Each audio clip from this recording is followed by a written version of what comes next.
মা এত ছুচি ভাই, মা গেছিল বাজারে মাছ আনতে, আর বাজারের ব্যাগে ছিল হচ্ছে, দাঁড়াও তোমাদের দেখাচ্ছি, এই দেখো টাকা, দেখেছো?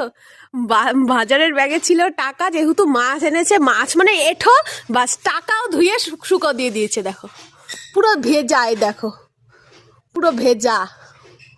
এটা হচ্ছে নিরামিষ টাকা, এটা আমিষ না কিন্তু, একদম পিওর নিরামিষ। ধোয়া হয়ে গেছে, দেখো মাছের সাথে লেগেছে বলে ধুয়ে দিয়েছে। আচ্ছা তাহলে মাছ বাজারে যারা মাছ কেনার পরে যে টাকাটা দেয় ঘুরো, তারা তো মাছের হাতেই দেয়, তাহলে সেগুলো ধয় না কেন? চলো মার কাছে জিজ্ঞেস করি। মা মা তাহলে যারা মাছুয়া তারা যখন টাকাটা রিটার্ন দেয়, সেই টাকা বাবা যখন নিয়ে আসে, তুমি কেন দাও না? তুমি আজকে এই টাকাটা কেন দিয়ে দিলা বলো, বলো। তোমার টাকা ছিল ব্যাগে, তোমার বলো না, বলো এটা তুমি কেন করলা বলো। আমি মাছের জন্য ধুই নাই। এত ছুচি ভাই লোক।